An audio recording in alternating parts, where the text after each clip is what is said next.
Hey review family, keep it tight. My name is Jay Morris, the review guy reviewing music for the love of music, and I'm back again to bring you another video. And in this one I'm going to be covering the new Gulch record entitled Impenetrable Cerebral Fortress. Rolling straight out of Santa Cruz, this band has been causing quite a frenzy in the punk and grindcore underground sense formation. This is my first time covering the band on this channel, but I have been well aware of them for years at this point. And plus I've been seeing a lot of buzz about this record, a lot of people clamoring about this record, so I figured I would throw my hat into the ring and just talk a little bit about it. Upon inspection, they're busting through walls. This is enraged, sloppy, roughen, the type of grindcore that tastes like pure battery acid and reads with the same panic, frantic energy of the most avant-garde types of punk music, specifically hardcore punk. Much of these slight little blips of melodicism that can blend through the instrumentation just feels a lot like Discordance Axis, which is one of my favorite grindcore bands, which dropped one of my favorite grindcore records, The Inalienable Dreamless.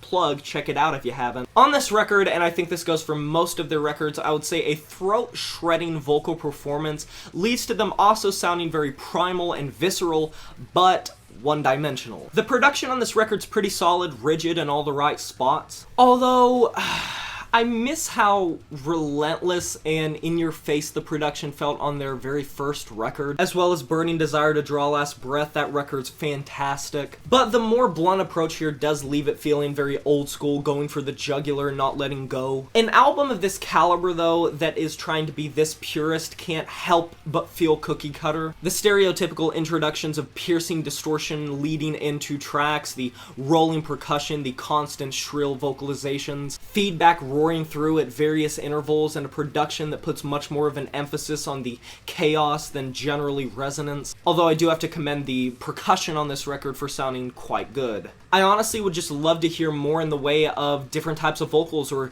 change-ups in the instrumentation, maybe minor progressions, nothing that's going to damage the credibility of the purism, but just something to set this record apart from any other grindcore record or the best that Gulch has come out with. As is though, I mean, these tracks feel gnarly and disgusting. It does exude a musical spasm, it just oozes despondent and animalistic aesthetics. It's certainly rip-roaring while it's on, let me just put it that way.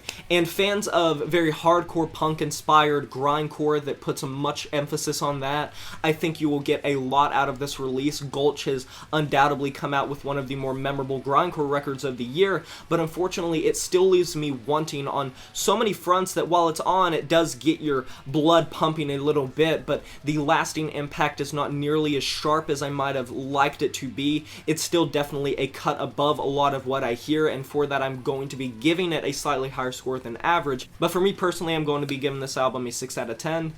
And that is a wrap. Have you heard this new Gulch record, Impenetrable Cerebral Fortress? If you have, let me know in the comment section below what you thought about this. I would love to discuss this record with you. Be sure to like this video if you enjoyed it, subscribe to join the review family today, and smash that notification bell to be notified of my future uploads. You know who it is. My name is Jay Morris, the review guy, and I'm signing off saying farewell.